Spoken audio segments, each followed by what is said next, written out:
नमस्कार। आपका अखबार के इस अंक में स्वागत है। मैं हूं प्रदीप सिंह। उत्तर प्रदेश के मुख्यमंत्री योगी आदित्यनाथ ने एक बहुत बड़ा कदम उठा लिया और मैं दावे के साथ आपसे कह सकता हूं कि ये कदम योगी जी के ही बस का था उठाना। इसकी चर्चा सालों से हो रही है, बल्कि दशकों से हो रही है। सब चाहते थे, सब यानी ज़्यादातर लोग चाहते थे कि ऐसा हो। किसी की समझ में नहीं आ रहा था कि ऐसा क्यों होने दिया जा रहा है, क्यों चलने दिया जा रहा है। सरकार कोई कदम क्यों नहीं उठाती, सरकार इसके खिलाफ कुछ बोलती क्यों नहीं। और ये ट्रेंड लगातार बढ़ता जा रहा था और इसका फ़ायदा जिहादी तत्वों को मिल रहा था, आतंकवादियों को, आतंकवाद को संरक्षण देने वालों को, राष्ट्र विरोधी काम करने वालों को। योगी आदित्यनाथ की सरकार ने उत्तर प्रदेश में एक एफआईआर दर्ज करा दी है 4 कंपनियों के खिलाफ। कौन है ये कंपनियां? ये कंपनियां हैं जो हलाल का सर्टिफिकेट जारी करती है। ये प्रोडक्ट हलाल है। पहले ये हलाल का सर्टिफिकेट जारी होता था जितने नॉन वेजिटेरियन प्रोडक्ट हैं, यानी पशु मांस से संबंधित जो प्रोडक्ट हैं उन पर। अब ये सर्टिफिकेट वेजिटेरियन प्रोडक्ट्स के लिए भी कंपलसरी एक तरह से कर दिया गया है। क्यों कंपलसरी का शब्द का इस्तेमाल कर रहा हूँ बताता हूँ कि आप साबुन ले रहे हो, तेल ले रहे हो, आप बिस्किट ले रहे हो, आप चाय ले रहे हो, कोई भी सामान ले रहे हो, उस पर हलाल सर्टिफिकेट होना ज़रूरी है, कंपलसरी है। कंपलसरी अगर नहीं होगा तो क्या होगा? ये सवाल आपके मन में उठता है, मेरे मन में भी उठा। तो कंपलसरी अगर नहीं है तो आपके सामान की बिक्री, आपकी कंपनी के प्रोडक्ट की बिक्री घटाई जा सकती है। उसके खिलाफ कैंपेन चलेगा कि हलाल का मतलब आप समझ लीजिए कि उर्दू में जो हलाल शब्द का इस्तेमाल होता है उसका मतलब होता है जायज़, यानी ये प्रोडक्ट इस्तेमाल करना जायज़ है। ये मिडिल ईस्ट में या मुस्लिम देशों में प्रोडक्ट बेचने के लिए किया जाता है सर्टिफिकेट का इस्तेमाल, उस सर्टिफिकेट की ज़रूरत होती है, ये बात तो समझ में आती है। भारत में क्यों ज़रूरी है? भारतीय प्रोडक्ट्स के लिए क्यों ज़रूरी है और वेजिटेरियन प्रोडक्ट्स के लिए क्यों ज़रूरी है? ये एक धंधा है, ये एक बहुत बड़ा रैकेट है। इसमें लाखों करोड़ों अरबों रुपए की कमाई हो रही है सर्टिफिकेशन के नाम पर, और इसके जरिए एक धर्म विशेष का प्रचार करने की कोशिश हो रही है कि वही प्रोडक्ट, वही सामान इस्तेमाल करने लायक है जिस पर हलाल का सर्टिफिकेट हो, जिसे हलाल का प्रमाण पत्र मिला हो, यानी कि ये प्रोडक्ट हलाल है, जायज़ है, तभी इस्तेमाल किया जा सकता है। और कंपनियां अपना प्रोडक्ट बेचने के लालच में धड़ल्ले से इसका इस्तेमाल कर रही हैं। जिन 4 कंपनियों के खिलाफ एफआईआर दर्ज हुई है उसमें Halal India private limited Chennai, Jamiat Ulemae Hind Halal street Delhi, हलाल काउंसिल ऑफ इंडिया मुंबई और जमायत उलेमा महाराष्ट्र मुंबई। इन 4 कंपनियों के खिलाफ, ये 4 कंपनियां हैं जो ये सर्टिफिकेट जारी करती हैं। अब आप देखिए किस तरह का खेल इस देश में हो रहा है और किस तरह का खेल चलने दिया जा रहा था। आपको जानकर आश्चर्य होगा, मुस्लिम तुष्टीकरण के नाम पर इस देश में कुछ भी हो सकता है। आप कानून को तोड़ दें, आप संविधान को तोड़ दें, संविधान के खिलाफ चले जाएं, कोई पूछने वाला नहीं है। कोई किसी माइल के लाल में आज तक ये हिम्मत नहीं हुई कि वो खड़े हो और पूछे कि भाई ये जो हलाल का सर्टिफिकेट आप जारी कर रहे हैं इसका अधिकार आपको किसने दिया? संविधान की कौन सी व्यवस्था है जिसमें ये सर्टिफिकेट जारी करने का आपको अधिकार मिला? कानून का कौन सा प्रावधान है जिसके तहत आपको ये सर्टिफिकेट जारी करने का अधिकार मिला? जो आप फीस लेते हैं वो फीस किसने तय की, कैसे तय हुई और किन प्रोडक्ट्स के लिए ये ज़रूरी होगा, ये किसने तय किया? ये कब तय हो गया कि हर प्रोडक्ट के लिए जो भी सामान बन रहा है तो अगर उसको बाज़ार में बेचना है तो उसके लिए हलाल का सर्टिफिकेट, हलाल का प्रमाण पत्र होना ज़रूरी है। और अंधी दौड़ में सारी कंपनियां हलाल प्रमाण पत्र लेने के लिए पैसा देने को तैयार हैं। हज़ारों अरबों करोड़ रुपए जा रहा है और ये पैसा कहाँ जा रहा है ये जानने की भी वो कोशिश नहीं करते। इस पैसे का इस्तेमाल आतंकवाद को बढ़ावा देने, जिहादी तत्वों के संरक्षण और उनकी फंडिंग के लिए, इन कामों के लिए होता है, देश विरोधी गतिविधियों के लिए होता है, लेकिन कोई अभी तक बोलता नहीं था। योगी आदित्यनाथ की सरकार ने पहली बार ये हिम्मत दिखाई है कि इनके खिलाफ एफआईआर की है। और उत्तर प्रदेश में बहुत जल्दी ही आपको सुनने को मिलेगा कि हलाल सर्टिफिकेट वाले प्रोडक्ट बिकना बंद हो जाएंगे। उम्मीद करनी चाहिए कि पूरे देश में ये व्यवस्था जल्दी ही लागू होगी। तो उत्तर प्रदेश में देखिए ऐसे बहुत से कामों को लेकर जिनका कोई संवैधानिक कानूनी आधार नहीं है, उनको लेकर कदम उठाए जा रहे हैं, कार्रवाई हो रही है। मदरसों का सर्वे की खबर आपने पढ़ी ही होगी। कितने मदरसे मान्यता प्राप्त हैं और कौन से बिना मान्यता के चल रहे हैं। ऐसे भी मदरसे हैं जिनको मान्यता नहीं मिली है लेकिन उनको सरकारी ग्रांट मिलती है।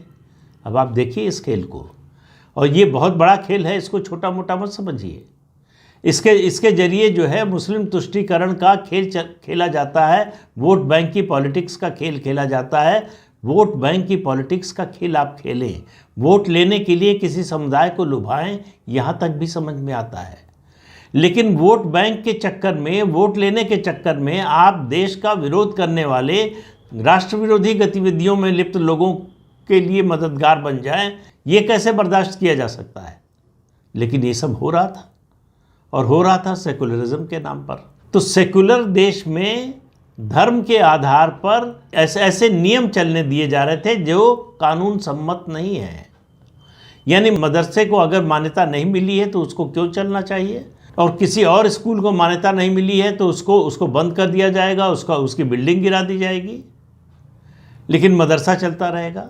इसी तरह से वक्फ प्रॉपर्टी का जो खेल है वो तो बिल्कुल माइंड बॉगलिंग है। आप पागल हो जाएंगे अगर आपको उसके पूरे ब्यौरे का पता चलेगा। अभी हाल ही में, अभी कल की ही बात है, कल की ही बात है, सुप्रीम कोर्ट ने इस बात पर नाराज़गी जाहिर की है कि जामा मस्जिद ने उसके सामने जो पार्क है उसकी ज़मीन को नाजायज़ तरीके से कब्जा करके उस पर वजूखाना बना लिया है। और एमसीडी को लताड़ लगाई सुप्रीम कोर्ट ने कि भाई आपने ये कैसे होने दिया। लेकिन ये देखिए बदले हुए माहौल का असर है, ये जो बदला हुआ वातावरण है उसका असर है। वरना ऐसी बात ना तो कोई अदालत में बोल सकता था, ना ऐसा मुद्दा लेकर कोई अदालत में जा सकता था। तो ये बदलता हुआ वातावरण है, और बदलता हुआ क्या बदल रहा है, कानून का राज स्थापित हो रहा है कि जो नियम के मुताबिक है, जो कानून के मुताबिक है वो होगा, लेकिन जो गैर कानूनी है, नियम को तोड़कर किया गया है, वो नहीं होने दिया जाएगा। इसी को कहते हैं कानून के राज की स्थापना। तो यहाँ हम कहेंगे कानून के राज की पुनर्स्थापना। कानून का राज नहीं चल रहा था। अगर पार्क की ज़मीन पर कब्जा करके मस्जिद वाले वजूखाना बनाते हैं तो वजूखाना क्यों रहना चाहिए। किसी भी मजहब का हो, किसी भी संप्रदाय का हो, किसी भी जाति का हो, किसी भाषा को मानने वाला हो, किसी क्षेत्र का हो, उसको कानून तोड़ने की इजाज़त क्यों मिलनी चाहिए। ये एक आधारभूत मुद्दा है। कानून की नज़र में जब सब बराबर है, संविधान ने सबको बराबर का अधिकार दिया है, तो एक के लिए कानून अलग से क्यों होना चाहिए। एक के लिए कानून को बदला क्यों जाना चाहिए। एक के लिए कानून में छूट क्यों दी जानी चाहिए। और अगर कोई व्यापक हित हो रहा हो समाज का या उस वर्ग का, तो भी समझ में आता है। कुछ लोगों की मजहबी जो इच्छा है, जो मजहबी विस्तार की जो योजना है, उसके तहत अगर ऐसा हो रहा है तो निश्चित रूप से उसके खिलाफ आवाज़ उठाई जानी चाहिए। तो उसके विरुद्ध आवाज़ उठना शुरू हो गई है, लोग बोलने लगे हैं। जो अभी तक देखकर चुप रह जाते थे, जो देखकर मुंह मोड़कर चले जाते थे, अब वो देखकर रुककर देखते हैं और सोचते हैं, और उसके बाद उसमें से कुछ लोग होते हैं जो आगे बढ़कर कार्रवाई करने के लिए तैयार होते हैं, मुद्दा उठाने के लिए, सवाल उठाने के लिए तैयार हो जाते हैं। और उससे ये परिवर्तन आ रहा है।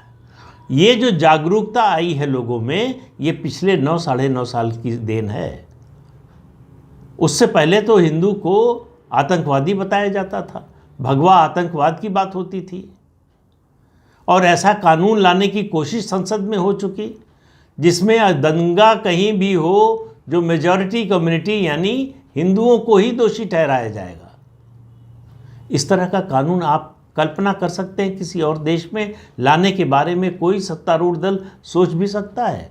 लेकिन कांग्रेस पार्टी ऐसा कर सकती है और वो सफल भी हो जाती है अगर भारतीय जनता पार्टी ने उसका पुरजोर विरोध न किया होता। तो ये जो हलाल का धंधा है, ये बहुत बड़ा, अपने आप में बहुत बड़ा बिजनेस बन गया है। ये अवैध रूप से चलने वाला इतना बड़ा धंधा है जिसके मैग्नीट्यूड की कल्पना करना शायद मुश्किल है कि कितने अरब रुपए इससे कमाए जा रहे हैं और वो पैसे कहाँ जा रहे हैं, किन पर खर्च हो रहे हैं। और सब फर्जी तरीके से। सर्टिफिकेट के लिए जो डॉक्यूमेंट्स मांगे जाते हैं सब फर्जी है।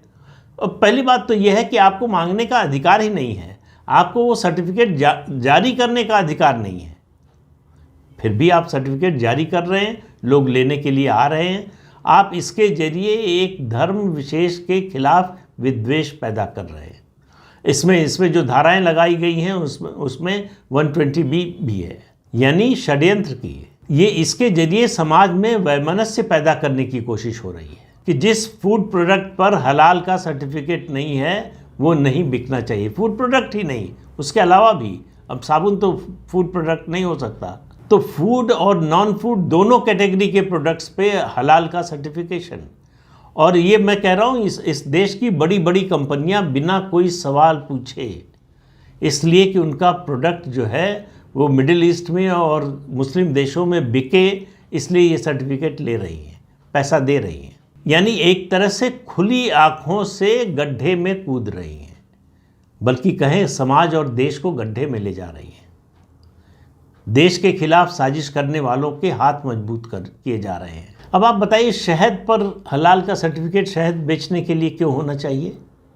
लेकिन जितनी शहद बेचने वाली कंपनियां हैं सबकी सब लेते हैं सर्टिफिकेट।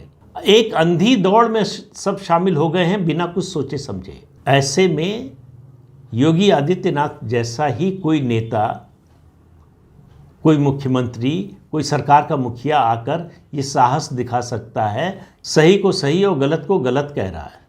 उत्तर प्रदेश से ये जो शुरुआत हुई है, उसने एक बड़ा राष्ट्रीय नहीं, उत्तर प्रदेश का नहीं, राष्ट्रीय भी नहीं, अंतर्राष्ट्रीय स्तर पर, दुनिया के स्तर पर एक नया मोर्चा खोल दिया है।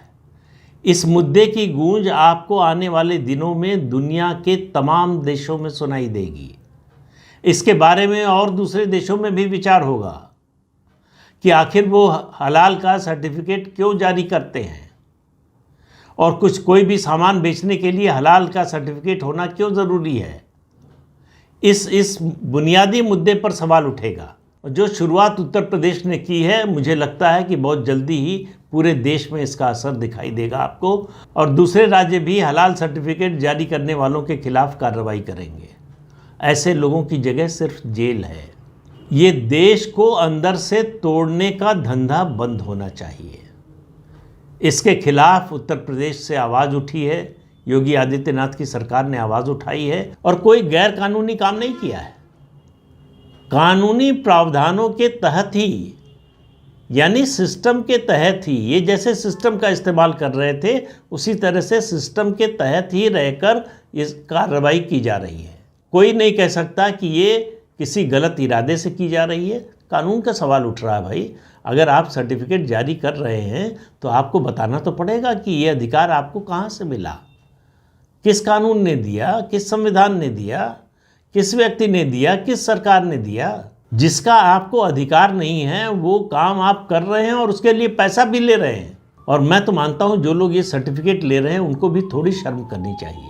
मुनाफा कमाना व्यापार में अच्छी बात है, कोई बुराई नहीं है उसमें, लेकिन अपने देश की सुरक्षा की कीमत पर मुनाफा कमाना ये अपराध है। जो भी कंपनियां ये सर्टिफिकेट ले रही हैं उनको एक बार कम से कम अपने गिरेबान में झांक कर देखना चाहिए कि वो देश और समाज के हित में कर रहे हैं ये, या मुनाफा कमाने के लिए किसी भी हद तक गिरने के लिए तैयार है। तो इस अंक में इतना ही। अगले अंक में फिर मिलेंगे किसी नए मुद्दे के साथ। तब तक के लिए अनुमति दीजिए। आपसे अनुरोध है कि ये चैनल देखिए, शेयर कीजिए, लाइक कीजिए और सब्सक्राइब जरूर कीजिए। नमस्कार।